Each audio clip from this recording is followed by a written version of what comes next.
Alors maintenant, direction les airs, on a vu que Suez essayait de dépolluer justement et d'améliorer la qualité de notre air. Et cette fois-ci, c'est le groupe ADP qui innove avec des taxis volants. Nous accueillons en in real life Sébastien Couturier, qui est justement directeur de l'innovation dans le groupe ADP. Bonjour à toutes et à tous. Et je viens vous parler d'un sujet, les taxis volants, qui peuvent prêter à sourire de prime abord. Mais en fait, c'est une réalité auquel on croit pour les prochains mois et les prochaines années. J'aurais probablement pas pu faire cette présentation il y a encore 4-5 ans, mais la révolution de l'électrification du transport aérien nous permet en fait d'être assez confiants sur le fait que prochainement, des taxis volants, ce qu'on appelle des véhicules volants à décollage et atterrissage vertical, pourront parcourir des environnements urbains ou périurbains. Et l'intérêt de ces technologies-là, c'est qu'elles sont évidemment zéro émission. Elles diminuent drastiquement le niveau sonore par rapport à des technologies conventionnelles comme les hélicoptères. Et effectivement, elles assurent un gain de temps qui est l'offre de valeur principale pour développer ce qu'on appelle ces nouvelles mobilités aériennes urbaines. Alors, le paysage des constructeurs est assez varié aujourd'hui.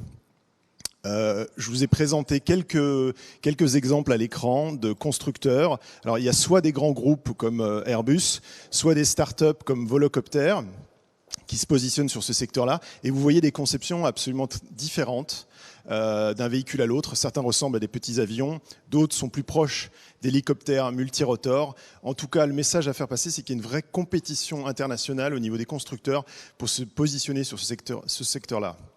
Les capacités d'emport sont de 1 personne à 6 personnes, donc assez proches finalement de ce qu'on peut connaître dans le transport terrestre de véhicules conventionnels. Et d'ailleurs, ce qu'on a observé, c'est que des investisseurs, des constructeurs automobiles investissent dans ce domaine.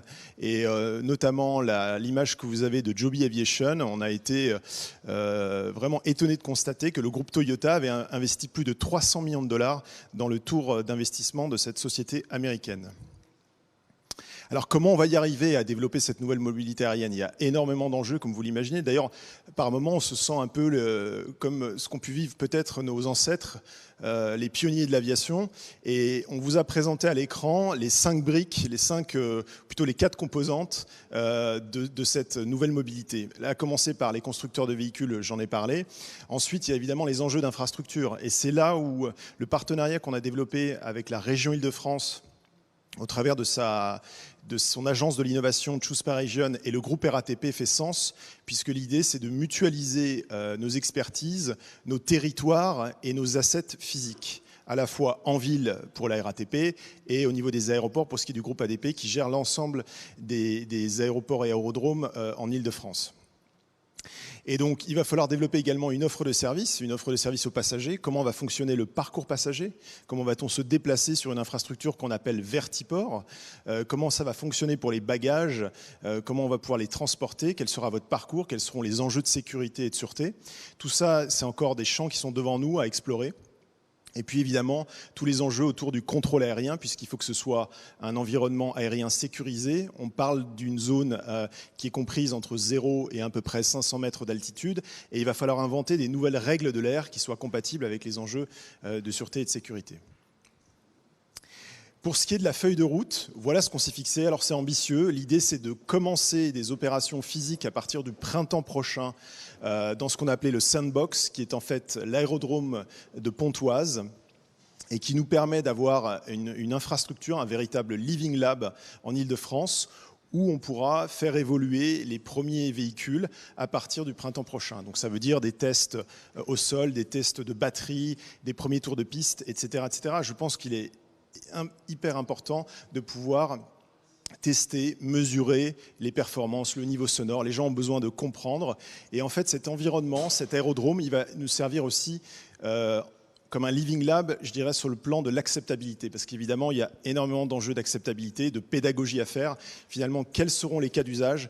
Quelle sera l'utilité de ce nouveau mode de transport? Est-ce que ce sera pour de la logistique? Est-ce que ce sera pour dans le domaine médical? Est-ce que ce sera pour le transport de personnes? Etc. Donc tout était encore à défricher et on avait besoin de cette zone expérimentale au cœur de l'Île-de-France. Bien sûr, on a un catalyseur qui est incroyable avec les Jeux Olympiques en 2024. Et donc, on aimerait pouvoir lancer des premiers démonstrateurs, des premières lignes à cet horizon-là. Et c'est vraiment un catalyseur incroyable.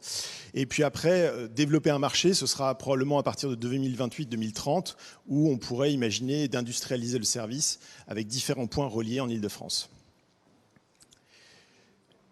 Un petit zoom sur l'événement qu'on a organisé fin septembre justement à Pontoise avec la start-up Volocopter.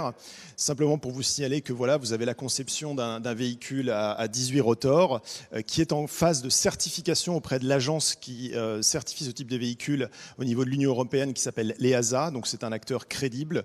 Il y en a d'autres, mais ils ont manifesté un intérêt de venir faire évoluer leur véhicule et pour nous c'est un élément essentiel. Comme je le disais, les gens ont besoin de voir évoluer et de comprendre comment cette technologie pourrait répondre et pourrait finalement répondre à des enjeux qui sont les nôtres, notamment la congestion urbaine. Alors, on a développé également un dispositif pour amener autour de nous un véritable écosystème de partenaires au travers d'un appel à manifestation d'intérêt. On révélera d'ailleurs les partenaires qui sont retenus en début d'année prochaine. Et vous le voyez à l'écran, il y avait 5 grandes thématiques dans cet appel à manifestation d'intérêt. L'objectif, c'est de disposer véritablement d'un écosystème puissant autour de nous, que ce soit des startups, des grands groupes, le monde académique, le monde de la recherche. On sait qu'on n'y arrivera pas seul. Et c'est vraiment tout l'enjeu de cette démarche qui est totalement systémique. Et puis, je dirais que pour nous, finalement, le principal enjeu, ça va être, encore une fois, ces enjeux autour de l'acceptabilité sociale, sociétale. Il faut qu'on arrive à démontrer qu'on développe des cas d'usage qui sont utiles à la ville, au territoire et aux citoyens. Voilà, si je devais résumer, on a tout pour réussir sur ce projet-là, à la fois un soutien de la région, un catalyseur que sont les Jeux Olympiques, des acteurs qui sont de plus en plus crédibles et finalement une complémentarité entre le domaine de la mobilité urbaine grâce à la RATP, le volet aérien avec le groupe ADP. Cette dynamique, elle est lancée. On est en concurrence face à d'autres initiatives européennes et mondiales. Je pense que ça, c'est un point important. Il y a des concurrences singulièrement avec Londres, avec l'Allemagne pour ce qui est de l'Europe. On veut en être. On pense qu'on a tous les atouts pour réussir et vraiment c'est une aventure assez extraordinaire qu'on vit, même si elle est jalonnée encore de grands défis, on l'a vu sur le plan technologique, sur le plan sociétal, sur le plan environnemental, mais vraiment c'est quelque chose d'hyper enthousiasmant et quand je regarde le nombre de dossiers qu'on a reçus au travers de l'appel à manifestation d'intérêt, je me rends compte que vraiment c'est un sujet qui intéresse. Voilà, je vous remercie beaucoup pour votre attention.